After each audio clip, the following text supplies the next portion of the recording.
اهلا اهلا البنات، كي دايرين؟ لاباس عليكم؟ نتمنى كاملين تكونوا بخير وعلى خير وانتم كتشوفوا هذا الفيديو. ايوا اختي، العطله جات ومشات، كاين شي حماس.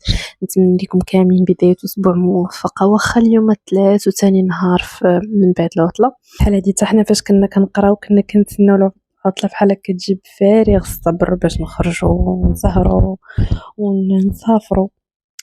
دابا بعدا واخا هكاك راه كيرتاحوا شي شويه، ماشي بحالنا حنايا اللي كنا كنتسناو اختي حتى كتجي الدوره الاولى، العطله ديالها ولا ديال اخر السنه، عاد كنقولوا صافي غنرتاحوا غنعسوا في خاطرنا ونسهروا ونسافروا وكلشي، ما كتكونش كتهزي الهم كاع.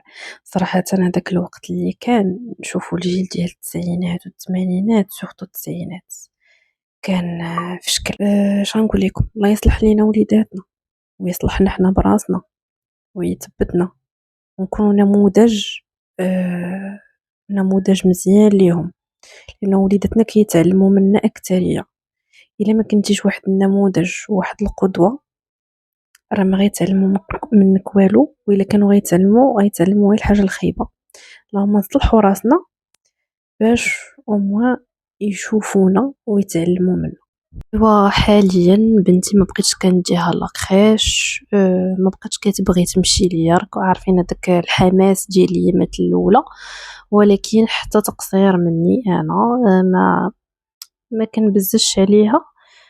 واخا زعما ما كنديهاش نهار كامل، كنديها غير نص نهار هكا، غير تلقى مع من تلعب وتبدل شويه عليها الجو، لان فعلا في الدار ما كتلقى مع من تلعب، ما كتلقى ما دير، يعني كتبقى غير جالسه ما كدير حتى شي حاجه، ما كتعلم حتى شي حاجه، ما كدير حتى شي اكتيفيتي جديده. مع العلم كنخرجها وكل شيء، ولكن ماشي بحال انها تلعب مع الوليدات هكا وتعيا وتكتشف حوايج جداد، لان الوليدات بيناتهم كيكونوا كيتعلموا اكثر من انهم غيجلسوا لك في الدار ويبقاو غير يتفرجوا ولا شي حاجه بحال هكا. مؤخرا وليت كنعجز بزاف على شحال من حاجه اللي في الاصل خصني نديرها، بحال هكا، يا اما حاجه كتخصني، اما في الدار، يا اما خصني نقضي شي غرض. المهم كنبقى نعجز وكنقول اليوم غدا اليوم غدا، كنلقى راسي ديك الحاجه ما درتهاش واخا راني مطالبه بها. وحتى الفيديوهات بحال هكا كنكون باغا انه صافي نبقى نلوح بواحد الطريقه اللي منظمه وداكشي، ولكن كنلقى راسي صافي عكزت، راه كنكون مصوره وما كنلوحش على شحال. ومره كان نحاول انه نحيد مني العكز وندير داك الحاجه، ومره صافي كنقول وا بلاتي شنو غيوقع كاع بلاتي شويه. المهم هاد الحاجه خايبه بزاف، شحال ما قديتي انك تحاربيها حاربيها، انها الا بقات غتولي عاده وتولي معكازه دائما، ماشي مره مره، غتولي معكازه ديما. وهادشي صراحه ماشي في الصالح ديالك.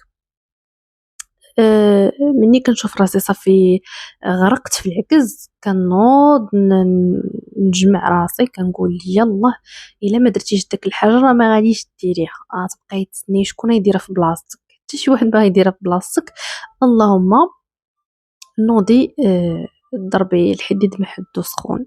والله يحسن العوان، شي مرات صافي كتحسي بالباطري ديالك خوات، بغيتي غير تجلسي تصنتي لعظامك وكتعكزي، صافي كتعكزي على شحال من حاجه خصك ديريها، واخا كتكوني انت باغا انك تقضيها، ولكن ما كيكونش عندك الجهد، ما كتكونش عندك الطاقه، ما كيكونش عندك المورال.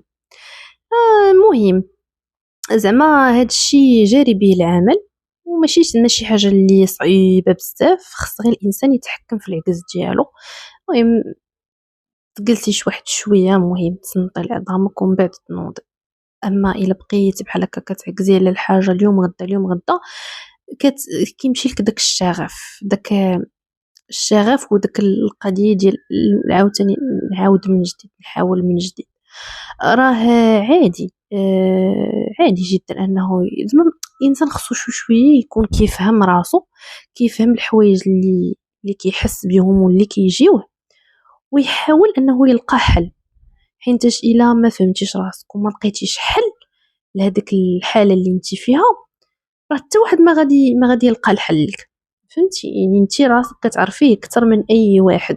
بحال دابا غير هاد الخبيز هذا ديال الدار شحال وانا عاكزه عليه، كنقول بلاتي اليوم غدا اليوم غدا، حيتاش انا كنعجن بالكونتيتي وكنديرو في الكونجيلاتور.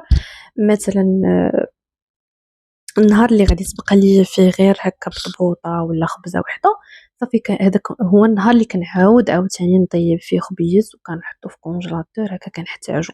راكو عارفين فاش كيكونوا عندكم وليدات صغار كيخصكم دائما الحلول السريعه اللي غادي تعتقكم. وهذا وانا كنخصني الخبز لانه صافي ولفنا الخبز ديال الدار، راكو عارفين كتكونوا عارفين شنو دايرين فيه، طايب نقي، عارفين باش طايب وفين طايب. واخا داكشي كيعيي يد وحده راه ما كتصفقش راه صعيب صراحه. ما نكذبوش على الله، المهمه ديال الامهات في الدار راه صعيبه، ماشي شي حاجه اللي سهله. وتكوني كيف ما بغيتي تكوني كطيري في الشقه، كيجي واحد النهار كتعياي وصافي ما كتبقاي قادة ديري حتى شي حاجه. غير هو نحاولوا بحال هكا، الا عجزنا اختي ما نطولوش في العكزه ونوضوا نشمروا شي شويه على كتيفاتنا، راه كيقولك في الحركه بركه. وهنايا كان جا بابا، كان بات معانا وجدت لها كي الكوتي داكشي اللي قسم الله، كنت درت كيك وطيبت ديجا الخبيز، صافي درنا الكوتي وتعشينا وهذا. ولا غدا اللي كنت خرجت مشيت للمدينه، صافي هاديك دزنا لدارنا. شحال هادي ما مشيت لعندهم، المهم بحال هكا كنخطف خطيفه كل مره كنمشي. صافي مشيت لدارنا وداكشي. خرجت مع ماما قضينا شي اغراض، وهنا صافي كنا جلسنا في قهوه، ونتمنى نلتقاكم فيديو جاي ان شاء الله.